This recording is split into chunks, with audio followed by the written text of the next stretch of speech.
நாளே அது நம்ம ஜிடி ஹாலிடேஸ் தான்.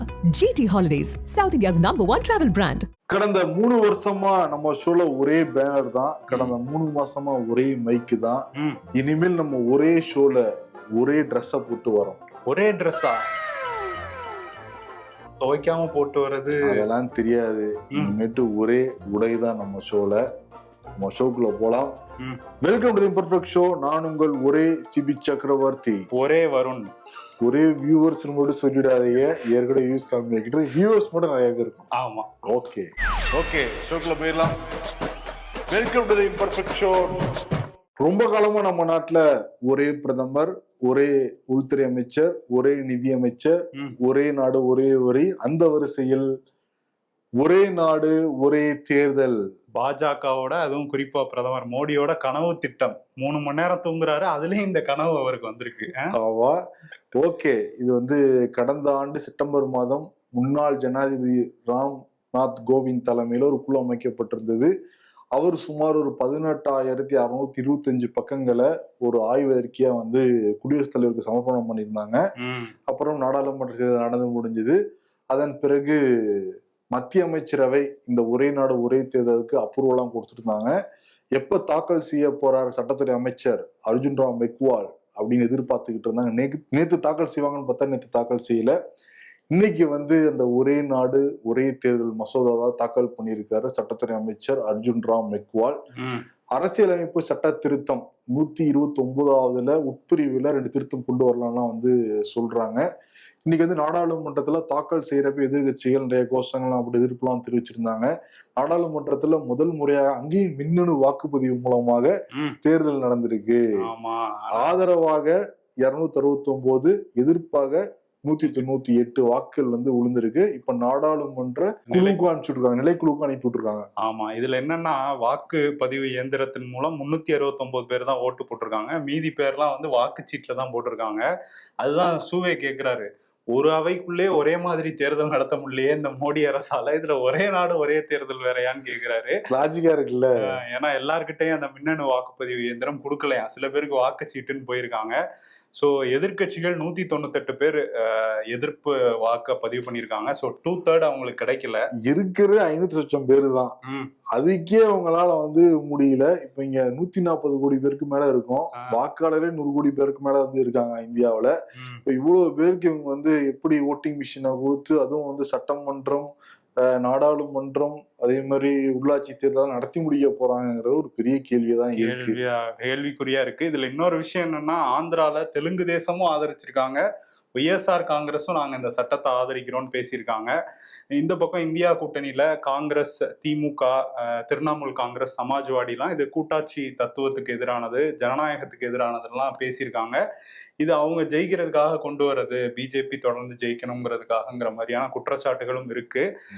இதுல டிஆர் பாலு பேசியிருந்தாரு திமுக சார்பா. அவர் என்ன சொல்லியிருந்தாரு அப்படின்னா, நீங்க இது எப்படி சாத்தியம், உங்களுக்கு 2/3 மெஜாரிட்டி இல்ல, பாசிபிளே கிடையாது, எதுக்கு இதெல்லாம் கொண்டு வரீங்கிற மாதிரி கேட்டிருந்தாரு. சும்மா நீங்க பேசணும்னா கொண்டு வரோம் அப்படின்னு அவங்க நினைச்சிருப்பாங்க. அவரே சொல்றாரு, டிஆர் பாலு என்ன சொல்றாரு, நீங்க இதை நாடாளுமன்ற கூட்டுக்குழுக்கு அனுப்புங்கிறாரு. அமித்ஷாவும் எந்திரிச்சு நான் நாடாளுமன்ற கூட்டுக்குழுக்கு பரிந்துரைக்கிறேன்றாரு. பட் கனிமொழி இந்த மசோதாவை திரும்ப பெறணும் அப்படிங்கிற மாதிரிலாம் சொல்லியிருந்தாங்க. சோ இதெல்லாம் நடந்து முடிஞ்சு, வாக்குப்பதிவுலாம் முடிஞ்சு இப்ப நாடாளுமன்ற கூட்டுக்குழுக்கு போயிருக்கு. ஆமா, அதே மாதிரி மாயாவதியும் ஆதரவு தெரிவிச்சிருக்காங்க. இந்த பிஜேபிக்கு எதிரான நிலைப்பாடு கொண்ட கட்சிகளும் ஆதரவு தெரிவிச்சிருக்காங்கிறது தெரியுது. ஏன்னா இங்க ஏடிஎம்கே ஆதரவு. ஆனா மக்களவையில அவங்களால ஆதரவு தெரிவிக்க முடியாது, எம்பிக்கள் இல்ல அப்படிங்கறனால மாநிலங்களில் தெரிவிப்போம்ல அப்படிங்கிற. ஒரே நாடு ஒரே தேர்தல் பத்தி நம்ம பேசிக்கிட்டு இருக்கோம். இந்த சூழல காங்கிரஸ் கட்சிக்கு இது போதாத காலம் தான். ஏன்னா கூட்டணியில் இருக்கிற எல்லாருமே இப்ப கலாய்க்க ஆரம்பிச்சிருக்காங்க காங்கிரஸ. முக்கியமா ஜம்மு அண்ட் காஷ்மீருடைய முதல்வர் ஓமர் அப்துல்லா, காங்கிரஸ் கட்சி சும்மா அந்த ஓட்டிங் மிஷினை குறை சொல்றத நிப்பாட்டிட்டு தேர்தல் முடிவுல ஏத்துக்கிற மனப்பக்குவம் தேவை அவங்களுக்குன்னு இருக்காரு. அதான் பிரகலாத் ஜோஷி மத்திய அமைச்சர், அவர் என்ன சொல்றாருன்னா, ராகுல்னால ஜெயிக்க முடியாது, அதனால எப்ப பார்த்தாலும் தேர்தலை குறை சொல்றது, ஓட்டிங் மிஷின் குறை சொல்றதுன்னு இருக்காரு.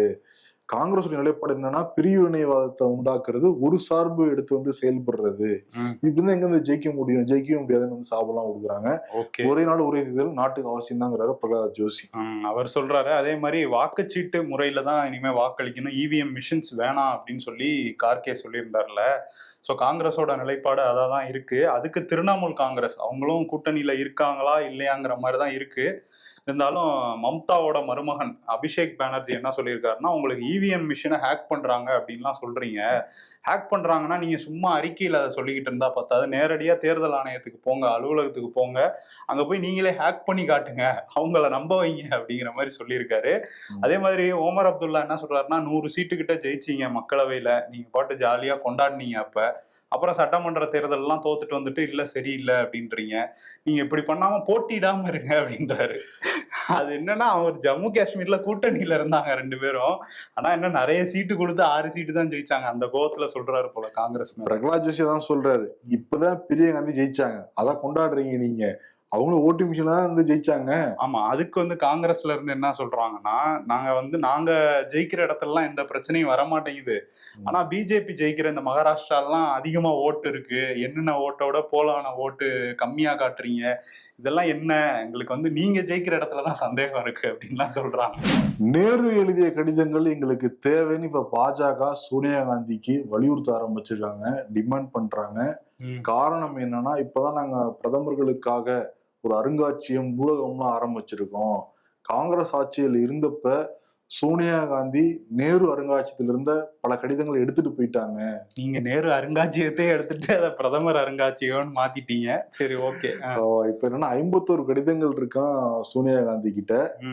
குறிப்பா லேடி மவுண்ட் பேட்டனுக்கு எழுதினது, ஜெயபிரகாஷ் நாராயணனுக்கு வந்து எழுதினது உள்ளிட்ட நிறைய கடிதங்கள் வந்து இருக்கு, நேரு எழுதிய கடிதங்கள் எல்லாம் இருக்கு. அதெல்லாம் தேவை, அது உங்களுடைய குடும்ப சொத்து கிடையாது, நாட்டுடைய சொத்து அப்படின்ட்டு கேட்டிருக்காங்க. சம்பித் பத்ரா வந்து பாஜகவுடைய ஒரு ஸ்போக் பர்சன். ஏற்கனவே வந்து ராகுல் காந்தி கடிதம் எழுதிருக்காங்களா, ஆனா ராகுல் காந்தி பதிலே சொல்லவே இல்லையா. இப்ப சோனியா காந்திக்கு அழுத்தம் கொடுக்குறாங்க, அது தேவை, நாட்டு மக்களுக்கு நாங்க நேரு எழுதிய கடிதம் கொண்டு போய் சேர்ப்போம், ஒத்தால நின்று இருக்கு பாஜக. இல்ல, அதுல பாஜக என்ன மாதிரி கேக்குறாங்கன்னா, எட்வினா மவுண்ட் பேட்டன் அவங்களுக்கு எழுதின கடிதங்கள்ல என்ன ரகசியம் இருக்கு, ஏன் மறைக்கிறீங்கிற மாதிரிலாம் கொண்டு போறாங்க. பட் எட்வினாவோட மகள் பமீலா ஹிக்ஸ் அவங்க வந்து இந்த கடிதங்களை பத்தி ஒரு புத்தகத்துல எழுதியிருக்காங்க. என்னன்னா, நேருவுக்கும் என்னோட தாயார் எட்வினாவுக்கும் ஒரு ஆழ்ந்த நட்பு இருந்தது. அது வந்து ஒரு ஆத்மார்த்தமான ஒரு அறிவுபூர்வமான நட்பா தான் இருந்தது, வேற எந்த ஒரு தவறான நோக்கமும் இல்லைங்கிற மாதிரிலாம் அந்த புக்ல எழுதியிருக்காங்க. அதை தாண்டி ஒரு மரகத மோதிரத்தை கிஃப்ட் பண்ணணும்னு நினைச்சாங்களாம் இங்க இருந்து கிளம்பி போகும்போது. ஆனா அதை நேரு ஏத்துக்க மாட்டார் அப்படின்னு தெரிஞ்சதுக்கு அப்புறம் இந்திரா காந்தி கிட்ட அந்த மோதிரத்தை வந்து பரிசா கொடுத்துட்டு வந்தாங்க. ஒரு நல்ல நட்பு அது அப்படிங்கிற மாதிரி சொல்லியிருக்காங்க. பட் பாஜக அதை வேற மாதிரி கேள்வி எல்லாம் கேட்கறாங்க. மரகத மோதிரத்தையும் கேட்பாங்களே பிஜேபி, அதையும் நாங்க அருங்காட்சியகத்துல வைக்கணும் அப்படிம்பாங்க.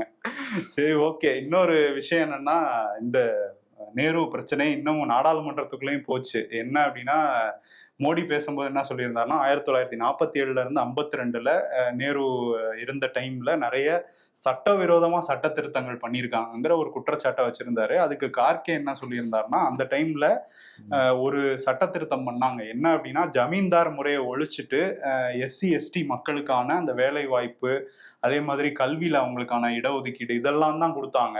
நேரு வந்து இதை தான் பண்ணாரு, நீங்க இந்த மாதிரிலாம் பொய் கருத்தை பரப்பாதீங்க, மன்னிப்பு கேட்கணும் அப்படின்னு சொல்லியிருக்காரு மோடி கிட்ட. மன்னிப்பு கேட்பாரா அப்படிங்கிறது தெரியல. அவருக்கு பிடிக்காத வார்த்தை மன்னிப்பு. அப்படியா? ராகுல் காந்தி அவங்களுக்கு ரொம்ப பிடிச்ச வார்த்தைன்னு சொல்லுவாரு. சரி, இன்னொரு பக்கம் என்னன்னா, அப்பதான் கேட்டிருக்கணுமே, மணிப்பூர் வாரத்துல எவ்வளவு பேர் வந்து கேள்விகள் கேட்டாங்க, அவங்க தவறுகள் பண்ணிருக்காங்க, மன்னிப்பு கேட்டாங்களா? அதுக்கு கேட்க மாட்டாங்க. பிரச்சனை வந்தா கேட்க மாட்டாங்க அவங்களுக்கு எதிராக. சரி, இன்னொரு பக்கம் வந்து பாலஸ்தீன் போட்ட அந்த பை ஒன்று எடுத்துட்டு நாடாளுமன்றத்துக்கு நேற்று பிரியங்கா காந்தி வந்திருந்தாங்க. அதில் அந்த பாலஸ்தீன் சிம்பிளா சொல்ற அந்த வாட்டர் மிலான்லாம் கூட இருந்தது. அதை எடுத்துட்டு வந்தோம்னா பயங்கரமா கொந்தளிச்சிட்டாங்க பாஜக எம்பிகள்லாம். அந்த போட்டோவை பார்த்துட்டு சோசியல் மீடியால கொந்தளிச்சிட்டு இருந்தாங்க. சரி, உள்ள பாஜக நாங்களே இஸ்ரேல் ஆதரவு, இஸ்ரேலுக்கு இங்க இருந்து நிறைய சப்போர்ட் எல்லாம் பண்ணிட்டு இருக்கோம் மறைமுகமா, நீங்க பாட்டுக்கு எதிராக பாலஸ்தீன தூக்கிட்டு போனா எப்படி? அதானே, இதுதான் அவங்க நிலைப்பாடா அப்படின்லாம் கேட்டு அனுராக் தாக்கூர்லாம் கொந்தளிச்சுக்கிட்டு இருந்தாரு. ஏன்னா ஒரு அமைச்சர் கூட இல்லை இது, அதனால சோசியல் மீடியால கொந்தளிச்சிட்டு இருந்தாரா. உள்ள வந்து பார்த்தோம்னா பிஜேபி காரங்களாம் ஓகே, எம்பிக்கள்லாம் கோஷம் போடலாம் தயாரானாங்க. பேசும்போது பிரியங்கா காந்தி எந்திரிச்சு பேசும்போது அவங்க எந்திரிச்சு என்ன பேசினாங்கன்னா, வங்கதேசத்துல இந்துக்கள் தாக்கப்படுறாங்க, இது வந்து அந்த அரசு இது பண்ணணும்னு, ஆஹா இப்ப கத்துனா சரியா இருக்காது அப்படின்னு எல்லாம் அமைதியா உட்காந்துட்டாங்க. வெளியே வந்து பிரியங்கா காந்தி என்ன சொல்லியிருக்காங்கன்னா, நீங்க வந்து இந்த மாதிரி வங்கதேசத்துல இவ்வளவு பிரச்சனை போயிட்டு இருக்கு, அதை பேசி சரி பண்ணாம இங்க வந்து பாலஸ்தீன் இது அதுன்னு முட்டாள்தனமா ஏதாவது பேசிட்டு இருக்காதீங்க அப்படின்னு சொல்லியிருக்காங்க. இன்னைக்கு பிரியங்கா காந்தி உட்பட காங்கிரஸ் எம்பிக்கள் இந்த பேக் அச்சடிக்கிற பிசினஸ் டெல்லியில அமோகமா போகுது போல. மோடி அதானி போட்டோ போட்டு கொண்டு வராங்க, திடீர்னு பாலஸ்தீன் கொண்டு வராங்க. இப்ப என்ன கொண்டு வந்திருக்காங்கன்னா, இன்னைக்கு வி ஸ்டாண்ட் வித் பங்களாதேஷ் மைனாரிட்டிஸ்ன்னு சொல்லிட்டு அவங்களுக்கு ஆதரவா நிறைய காங்கிரஸ் எம்பிக்கள் அந்த பையை தூக்கிட்டு வந்தாங்க. பிஜேபி சொல்லுவாங்க, நாங்களும் உங்களுக்கு ஆதரவா தாங்க இருங்க, நாங்களும் பேக் அச்சடிக்கிறோம். ஓகே, ஆனா பாத்தியா ஸ்கெட்ச் போறவங்களுக்கே ஸ்கெட்ச் போடுறாங்க பிரியங்கா காந்தி. டெல்லியில நிர்பயா பாலியல் வழக்குல தொடங்கி வெஸ்ட் பெங்கால்ல இவ மருத்துவருக்கு எதிராக நடந்த அந்த பாலியல் வன்கொடுமை வரைக்கும் நிறைய நம்ம பார்த்துக்கிட்டு தான் இருக்கோம். இது சம்பவம் உச்சநீதிமன்றத்தில் ஒரு முக்கியமான வழக்கு நடந்திருக்கு. அதில் உச்சநீதிமன்றம் சொன்ன கருத்துக்கள் ஒரு விவாதமாகவும் மாறி இருக்கு. அதை பத்தி நம்ம டெல்லி நிருபர் நிரஞ்சன் இம்பர்ஃபெக்ட் ஷோ நேயர்களுக்காக எக்ஸ்க்ளூசிவா தகவல்லாம் வழங்குறாரு. அதை நம்ம கேட்போம். இம்பர்ஃபெக்ட் ஷோ நேயர்கள் அனைவருக்கும் பெரிய வணக்கம். வருண், உங்களுக்கும் பெரிய வணக்கம். நேற்று உங்க பேரை விட்டுட்டேன், கொந்தளிச்சிட்டாங்க மக்கள். பர்பஸா எதுவும் அதை பண்ணல, ஒரு டிவி ஜேர்னலிஸ்டா இவ்வளவு நாள் இருந்தேன் அப்படின்றதுனால எவ்வளவு ஆங்கர்ஸ் இருந்தாலும் அதுல யாராவது ஒருத்தரோட பேரை தான் சொல்லணும், அதுதான் எங்களுக்கான ரூலா இருந்தது. அதனாலதான் உங்க பேரை சொல்லல. சிபி, உங்களுக்கும் வணக்கம். உங்க ரெண்டு பேருக்குமே ஒரு பெரிய பாடேன்னு சொல்லிக்கிறேன். இந்தியாவில பெண்கள், குழந்தைகள், மூன்றாம் பாலினத்தவர்கள் இவங்களுக்கு எதிரான பாலியல் ரீதியிலான வன்கொடுமைகள் குறைஞ்சிருக்கா அப்படின்னா அது ஒரு $1 பில்லியன் கொஸ்டினா தான் நம்ம பார்க்க வேண்டியதா இருக்கு. இந்த சூழல்ல தான் உச்சநீதிமன்ற பெண் வழக்கறிஞர்கள் சங்கம் ஒரு மிக முக்கியமான பொதுநல வழக்கை தாக்கல் செஞ்சிருக்காங்க. அதுல அவங்க வச்சிருக்கக்கூடிய கோரிக்கை அப்படின்றது ரொம்ப ரொம்ப முக்கியமானது. ஏன் அப்படின்னா, இந்த மாதிரியான பாலியல் வன்கொடுமையில ஈடுபடக்கூடிய நபர்கள், குற்றவாளிகளுக்கு கெமிக்கல் கேரினேஷன் சொல்லப்படக்கூடிய வேதியியல் பொருட்களை அவங்க உடல்ல செலுத்தி அதன் மூலியமா அவங்களுடைய அந்த பாலியல் தூண்டுதல்களை குறைக்கிறதுக்கான நடைமுறையை தண்டனையாவே கொடுக்கணும் அப்படின்னு கேட்டிருக்கிறாங்க. இதை நான் 2-3 பேர் அது என்ன எக்ஸாக்டான வேர்ட் அப்படின்னு கேட்கும் பொழுது ரொம்ப சிம்பிளா சொல்லணும்னா அவங்களுக்கான ஆண்மை குறைப்பு அப்படின்னு நம்ம எடுத்துக்கலாம். அது எக்ஸாக்ட் வேர்டு கிடையாது, ஆனா அப்படி நம்ம புரிஞ்சுக்கலாம் அப்படின்ற சில விஷயங்களை சொல்லியிருக்காங்க. அது மட்டும் இல்லாம 60 நாட்கள்ல இருந்து 6 மாதங்களுக்குள்ள இது சம்பந்தமான வழக்குகளை முழுமையா முடிச்சிடணும், அதுக்கான உத்தரவுகளை பிறப்பிக்கணும். நோ பெயில் அப்படின்னு இருக்கக்கூடிய இந்த மாதிரியான குற்றவாளிகளுக்கு எந்த வகையிலையும் பிணை கொடுக்கவே கூடாது, ஜாமீன் கொடுக்கவே கூடாது அப்படின்ற நடைமுறையை கட்டாயமா செயல்படுத்தணும். பள்ளிக்கூடங்கள்ல பாலியல் ரீதியிலான எஜுகேஷன்ஸை நிறைய அளவுல கொடுக்கணும். அனைத்து பணியிடங்கள்லயுமே சிசிடிவி கேமராக்கள் பொருத்தப்படணும். பெண்களை எந்த அளவுக்கு மரியாதையா நடத்தணும்ன்ற மாதிரியான விஷயங்களை ஒரு நோட் புக்காவே தரணும். இப்படின்னு நிறைய கோரிக்கைகள் முன்வைக்கப்பட்டிருக்கு. இதுல ரொம்ப சர்ப்ரைஸான விஷயம், உச்சநீதிமன்றம் இந்த வழக்கு நேற்றைய தினம் முதல் தடவையா விசாரிச்ச போதே இது ரொம்ப ரொம்ப முக்கியமான வழக்கு, இந்த நேரத்துக்கு தேவைப்படக்கூடிய வழக்கா இருக்கு அப்படின்னு சுப்ரீம் கோர்ட்டை அப்சர்வ் பண்ணியிருக்காங்க அப்படின்றதையும் நம்ம இந்த இடத்துல குறிப்பிட்டு பார்க்க வேண்டியதா இருக்கு. ஏற்கனவே சொன்ன அந்த கெமிக்கல் கேரினேஷன் மெத்தட் அப்படின்றது புதுசு ஒன்றும் கிடையாது. ஏற்கனவே தென்கொரியா, இந்தோனேஷியா மாதிரியான நிறைய நாடுகள்ல இது பழக்கத்துல இருக்கக்கூடிய ஒரு நடைமுறையா தான் இருக்கு. பழங்காலங்கள்லயும் இது நடைமுறையில இருந்திருக்கு. இப்போ அதை ஒரு அங்கீகரிக்கப்பட்ட தண்டனையாவே ஒரு பொதுநல வழக்குல கேட்டிருக்கிறாங்க. நீதிமன்றம் அந்த வழக்கை விசாரணைக்கு எடுத்திருக்கிறாங்க. அனைத்து மாநில அரசுகளுக்கும் மத்திய அரசுக்கும் நோட்டீஸ் பிறப்பிக்கப்பட்டிருக்கு. இனி அரசுகள் என்ன மாதிரியான ஒரு நடைமுறையா அவங்களுக்கான விதியா என்ன சொல்ல போறாங்க அப்படின்றதெல்லாம் பார்க்க வேண்டியதா இருக்கு. பட் இந்த சூழல்ல நீதிமன்றம் சொன்ன மாதிரியே இது ரொம்ப ரொம்ப முக்கியமான வழக்கு. நாளைக்கு இன்னொரு முக்கியமான இன்ட்ரெஸ்டிங்கான ஒரு டாபிக்கோட பேசலாம் சிபி மற்றும் வருண்.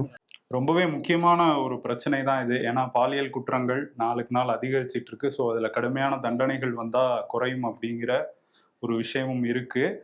அதே மாதிரி நிரஞ்சன் பிரதர், நமக்குள்ள அதெல்லாம் ஒன்றும் இல்லை. இதே மாதிரி தொடர்ந்து டெல்லியில இருந்து நிறைய செய்திகள் நமக்கு கொடுத்துட்டே இருங்க. ஆமா, நம்ம நேயர்களும் சொல்லுங்க, டெல்லியில இருக்கிற களத்திலேயே நம்ம நிருபருங்க இருக்காரு, என்னென்ன மாதிரி விஷயங்கள் எதிர்பார்க்குறேன்னு சொல்ல நிரஞ்சன் கேட்டு நம்ம நிச்சயம் வந்து வழங்கலாம் நம்ம இம்பர்ஃபெக்ட் ஷோவில். இன்னொரு விஷயம் உச்சநீதிமன்றத்தில் இன்னைக்கு வந்திருக்கு. என்னன்னா, தமிழ்நாடு அரசு சிபிஐ விசாரிக்கிறாங்கல்ல கள்ளச்சாராய வழக்கு, அதை நாங்களே விசாரிக்கிறோம் அப்படின்னு சொல்லி இது பண்ணியிருந்தாங்க. அதுக்கு உச்சநீதிமன்றத்தில் மனுக்களும் போட்டிருந்தாங்க, சிபிஐ விசாரிக்க கூடாதுன்னு. நாங்கள் சிபிஐ விசாரிக்கட்டும், அதுக்கு தடை விதிக்க முடியாதுன்னு சொல்லி தமிழ்நாடு அரசோட மனுவை தள்ளுபடி பண்ணிட்டாங்க. ஸோ அந்த கள்ளச்சாராய வழக்கு இப்போ சிபிஐ தான் விசாரிக்க போறாங்க. சரி, சிபிசிஐடி விசாரிச்சு என்ன கண்டுபிடிச்சாங்க? ஏதாவது பெருசா தீர்வு ஏற்பட்டுருக்கான்னு கேட்டா எல்லாமே இழுத்துக்கிட்டு தான் போகுது. கொடநாடு கொலை வழக்கு சிபிசிஐடி தான் விசாரிச்சுக்கிட்டு இருக்காங்க. வேங்கை வயல் சிபிசிஐடி தான் விசாரிச்சுட்டு இருக்காங்க. என்ன முடிவு ஏற்பட்டது? காலம் தாழ்த்துறதுதான் ஒரு முடிவா இருக்கு. அதுக்குதான் கேட்டிருக்காங்க போல, சிபிசிஐடியே விசாரிச்சாதான் சிறப்பா இருக்கும்னு. சரி, இப்ப என்னன்னா இன்னொரு நீதிபதி, அலகாபாத் நீதிபதி சேகர் யாதவ் கொச்சையான கருத்துக்களை இஸ்லாமியர்களுக்கு எதிராக பேசினாரு. இப்ப கொலீஜியம் வந்து அவருக்கு வந்து நோட்டீஸ்லாம் அனுப்பிச்சிருக்காங்க, விசாரிக்க போறாங்க உச்சநீதிமன்ற கொலீஜியம். இதுக்கிடையில யோகி ஆதித்யநாத் அவர் பேசும்போது என்ன சொல்றாருன்னா, இந்த மாதிரி சில பேர் உண்மையை பேசினா எதிர்கட்சிகள் அச்சுறுத்துறாங்க. அவர் என்ன, அந்த நீதிபதி என்ன தவறா சொல்லிட்டாரு, இந்த மாதிரி பெரும்பான்மை விரும்புறபடிதான் இந்த நாடு இருக்கும் அப்படின்னு சொன்னாரு. யூசிசி வேணும், யூனிஃபார்ம் சிவில் கோடுன்னு சொன்னாரு. இதுல ஏதாவது தப்பு இருக்கா, ஏன் இப்படி இந்த எதிர்கட்சிகள் இப்படிலாம் பண்றாங்க அப்படிங்கிற மாதிரி அவருக்கு ஒரு வெளிப்படையான ஆதரவையே தெரிவிச்சிருக்காரு யோகி ஆதித்யநாத். ரெட்டலை வழக்குல டெல்லி உயர்நீதிமன்றம் இன்னைக்கு ஒரு உத்தரவு வந்து பிறப்பிச்சிருக்காங்க. இது என்ன வழக்குன்னா, பெங்களூரு புகழேந்தி ரெட்டலை சின்னம் தொடர்பா முடிவெடுக்கிறதுக்கு தேர்தல் ஆணையம் கிட்ட ஆலோசிக்கவே கிடையாது. ஏன்னா 2024 மார்ச் மாதம் தேர்தல் ஆணையம் அதிமுக ரெட்டலை வந்து கொடுத்தாங்க. அதுக்கு முன்னாடி நான் ரெட்டலை தொடர்பா வழக்கு நான் போட்டிருந்தேன், என்கிட்ட கருத்து கேட்காம அதிமுக கொடுத்துட்டாங்க அப்படின்னு வழக்கு போட்டிருந்தாரு. உடனே விசாரிச்ச டெல்லி உயர் நீதிமன்றம் இவர்கிட்டையும் நீங்க வந்து கருத்தெல்லாம் கேட்டு முடிவெடுக்கணுங்கிற மாதிரி சொல்லிட்டாங்க. இப்ப தேர்தல் ஆணையம்னா ஒரு ரெட்டலைக்காக எத்தனை பேர்ட்டங்க நாங்க கருத்து கேட்கறது? ஏன்னா சென்னையில வேற நடந்துகிட்டு இருக்கு இந்த ஒரு வழக்கு. ஓபிஎஸ் அணி என்னன்னா எங்க கிட்ட கருத்து கேட்கணும்ன்றாங்க. ஆமா, இப்ப என்னன்னா கருத்து கேட்கணும்னு சொல்லிட்டாங்க டெல்லி உயர் நீதிமன்றம். ஆனா அதுக்கு பிறகு 3 முறை தேர்தல் ஆணையத்தை பெங்களூரு புகழேந்தி கடிதம் எழுதியும் கருத்து கேட்கவே கிடையாதான். உடனே நீதிமன்ற அவமதிப்பு வழக்கு வந்து போட்டிருந்தாரு. இப்ப வந்து ஏன் கேட்கவே இல்லை, சீக்கிரம் அவர்கிட்ட கருத்து கேளுங்கன்னு சொல்லிட்டு அந்த வழக்கையும் முடிச்சு வச்சிருக்கு டெல்லி உயர் நீதிமன்றம். பெங்களூர் புகழேந்தி கிட்டையும் கருத்து வந்து கேட்கணும். ஓகே, அவரு என்ன நடத்திக்கிட்டு இருக்காரு அப்படின்னா, அது என்னது அதிமுக மீட்பு குழுவோ ஏதோ ஒண்ணு வச்சிருக்காரு அவரு ஒண்ணு. சரி, ஆளாளுக்கு ஒண்ணு வச்சிருக்காங்க. அதான் வந்து இப்ப என்ன சொல்றாரு தினகரன், என்ன சொல்றாருன்னா, அதிமுகவுக்கு இந்த ரெட்டலை கிடைச்சது ஒரு இடைக்கால நிவாரணம் தான், அது ஃபியூச்சர்லாம் பறிச்சிருவாங்கிற மாதிரிதான் வந்து பேசுறாரு அவரே. நீங்க பேசாம தேசிய ஜனநாயக கூட்டணியில ஜாயின் பண்ணணும், இல்லாட்டி அதிமுக எதிர்காலமே இல்லைங்கிற அளவுக்கு சொல்லியிருக்காரு இன்னைக்கு தினகரன். ஓஹோ, இப்போ வந்து ஒரு என்ன கூப்பிடுறாரா இல்ல மிரட்டுறாரா என்னன்னே புரியல. ரெண்டுமே நம்ம எடுத்துக்கலாம். இன்னொரு பக்கம் ஒரு முக்கியமான பிரச்சனை பத்தி பேசியிருக்காரு தினகரன். முக்கியமா திருநெல்வேலி தென்காசி பகுதிகளில் கேரளால இருந்து கொண்டு வரப்படுற கழிவு இறைச்சிகள், அப்புறம் வந்து பயன்படுத்தப்பட்ட அந்த மாத்திரை மருந்து ஊசி பயோமெடிக்கல் வேஸ்ட், மருத்துவ உபகரணங்கள் எல்லாத்தையும் வந்து கொட்டிட்டு போறாங்க. தமிழ்நாடு என்ன குப்பை காடா? ஏன்னா திமுக வந்தவுடனே நான் நடவடிக்கை எடுப்பேன்லாம் சொன்னேன், இது வரைக்கும் எந்த நடவடிக்கை எடுக்கவே கிடையாது. இது ரொம்ப ஒரு சீரியஸான பிரச்சனை, நிச்சயம் நடவடிக்கை எடுக்குங்கிறத சொல்லியிருக்காரு. நிச்சயம் நடவடிக்கை எடுக்கணும். ஏன்னா ஆண்டாண்டு காலமாக தமிழ்நாடு குப்பை தொட்டி மாதிரியே கேரளா வந்து பயன்படுத்த ஏத்துக்கவே முடியாது. இப்ப நம்ம திருநெல்வேலி தென்காசி பத்தி பேசுறோம், தேனியில வந்து பண்ணிருக்காங்க. இந்த கேரளா ஒட்டியுள்ள பல மாவட்டங்கள்லயும் இதே வேலையா இருக்கு கேரளா அரசு. ஆனா நம்ம அரசு வந்து ரொம்ப காலமா வேடிக்கை பார்த்துட்டாங்க. இப்போ வந்து போலீஸ் வழக்கெல்லாம் போட்டிருக்காங்களாம் திருநெல்வேலியில. குறிப்பா அந்த திருவனந்தபுரம் கேன்சர் சென்டர்ல இருந்துதான் நிறைய வந்து பயோமெடிக்கல் வேஸ்ட்டை கொட்டியிருக்கதா சொல்றாங்க. ஸோ அதை பத்தின வழக்கு போட்டிருக்காங்க. விசாரிச்சு யாருன்னு கண்டுபிடிப்போன்றாங்க. இது ஒரு முக்கியமான பிரச்சனை. ஏன்னா பயோமெடிக்கல் வேஸ்ட்டுங்கிறது ஏதாவது ரியாக்ட் ஆச்சுன்னா அது பெரிய பிரச்சனையா மாறும். இன்னொரு பக்கம் திரும்ப எடப்பாடிக்கு வந்தோம்னா, தெனாலி படத்துல கமல் சொல்லுவார்ல, இந்த மாதிரி நிக்க பயம், நடக்க பயம், சிரிக்க பயம் அப்படின்ட்டு, அதே மாதிரி நேரு வந்து அதே வசனத்தை வேற மாதிரி மாத்தி எழுதி ஒரு அறிக்கை விட்டுருக்காரு. எடப்பாடிக்கு மோடி பயம், அமித்ஷா பயம், அமலாக்கத்துறை பயம், சிபிஐ பயம், ஐடி ரெய்டு பயம், ஆளுநர் பயம், அதுக்கப்புறம் வந்து ரெட்டை இலை பறிபோயிடுமோ என்று பயம் அப்படின்லாம் எழுதியிருக்காரு. அதுல என்ன சொல்றாரு, இவ்வளவு பயம் இருக்கிறதுனால பாஜகவை அவர் எதிர்க்கிறது இல்ல, பெட்ரோல் டீசல் விலையை கண்டிச்சோ இல்ல நாடாளுமன்றத்துல ஏதாவது மசோதா கொண்டு வந்தாங்கனாலோ இவங்க ஆதரிக்கிறாங்க, எதிர்க்கிறது இல்ல அப்படிங்கிற மாதிரி நேரு சொல்றாரு. ஓகே, நமக்கெல்லாம் எடப்பாடி கிட்ட ஒரே ஒரு பயம் தான், இந்த கம்பராமாயணம் எழுதியது விஷயங்கள் மட்டும் சொல்றதா நமக்கு பயமா இருக்கும்.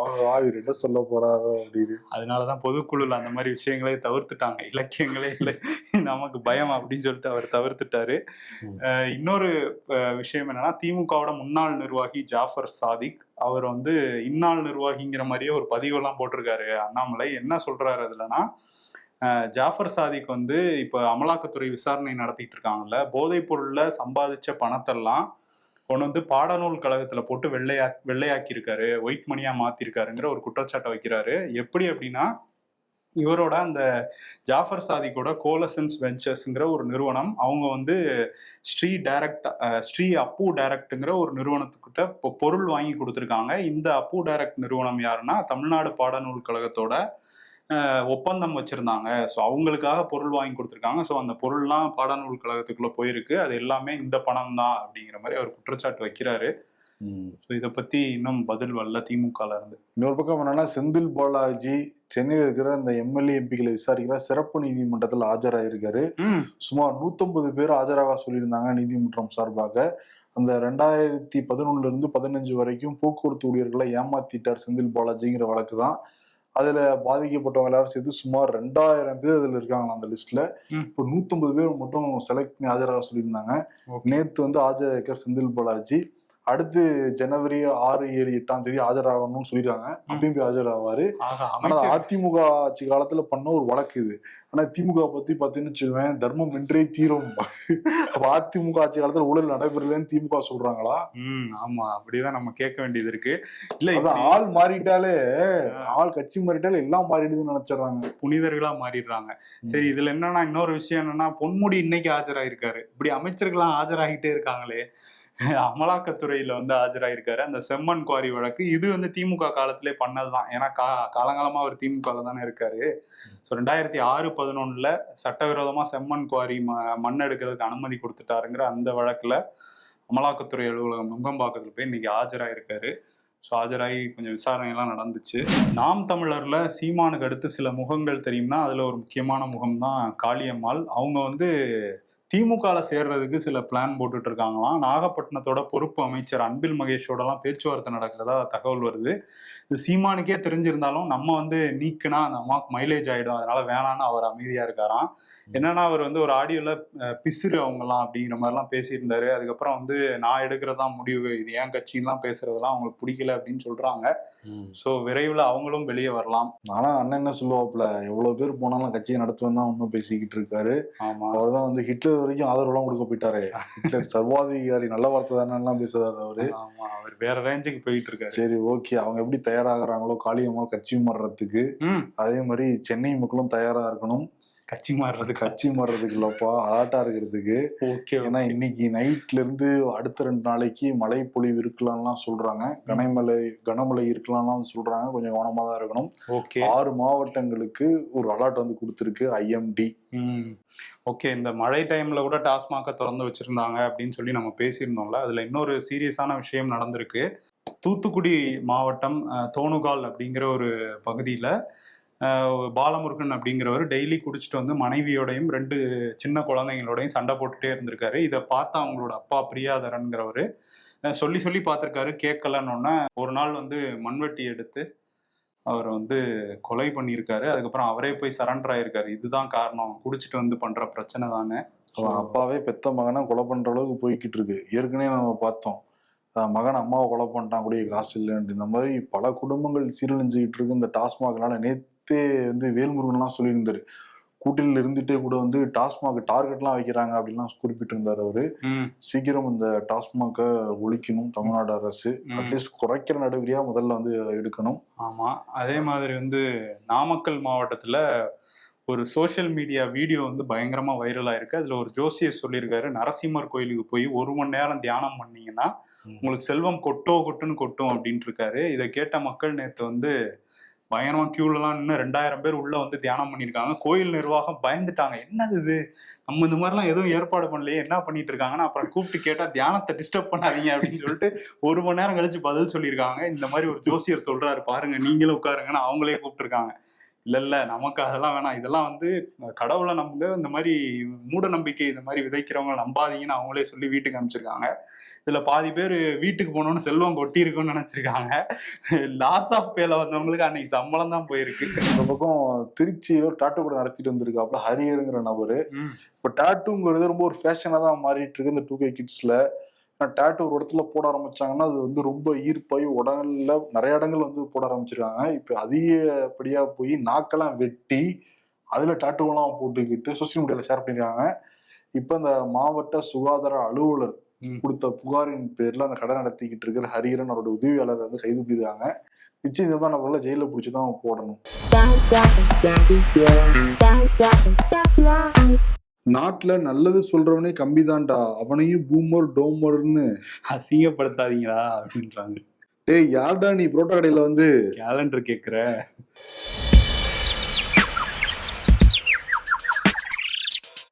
இதே மாதிரி அடிக்கடி செயற்குழு கூடினா கட்சிக்காரங்க உற்சாகமா வேலை செய்வாங்களா? வேலையா நல்ல சாப்பாடு கிடைக்கும். நம்ம சொல்லிட்டு நிர்வாகிகள் நல்லா சாப்பாடு போட்டாங்க. பாஜகவினரால் நாட்டில் ஒற்றுமையை உருவாக்க ஒருபோதும் முடியாது பிரியங்கா காந்தி. இந்தியா கூட்டணிக்குள்ளேயே அதை உருவாக்க முடியலையே. அரசியல்ல இதெல்லாம் சாதாரணமாப்பா. ஒரே நாடு ஒரே தேர்தல் இதான் ஹாட் டாப்பிக்கா போய்கிட்டு இருக்கு. இது ஏற்கனவே நம்ம அடிச்சு துவைச்சு பல விருதுகள்லாம் கொடுத்து முடிச்சிருக்கோம். அதெல்லாம் நேற்று தான் வந்து லெஸ்டென்ஷன் மோர் ஒர்க் லெஸ்டென்ஷன் மோடி எல்லாம் கொடுத்தோம். ஆமா, அதனால கொஞ்சம் ஜம்ப் ஆகி தினகரன் வந்து வண்டியில ஏறுங்க இல்லாட்டி காணாம போயிடுவீங்க பாத்துக்கணும் மிரட்டல் துணியில எல்லாம் தான் பேசுறாரு அவரு. ஆமா, ஒரே ரெட்டையிலை ஒரே அதிமுகங்கிறாரு அவரு. ஆமா, அதனால வந்து அவருக்கும் எடப்பாடி பழனிசாமி சேர்த்து இந்த விருதை கொடுத்துடலாம். வாங்க ஊர்வலம் போவோம், ஒன்னா ஊர்வலம் போவோமா ஊர்வலம் அப்படிங்கிறாருல. அதே விருதை தினகரனுக்கும் எடப்பாடி பழனிசாமி கொடுத்துட்டு விடைபெறுகிறோம். நன்றி. அது நம்ம GT Holidays தான். GT Holidays, South India's #1 travel brand. You know you are special when you're with GT Holidays.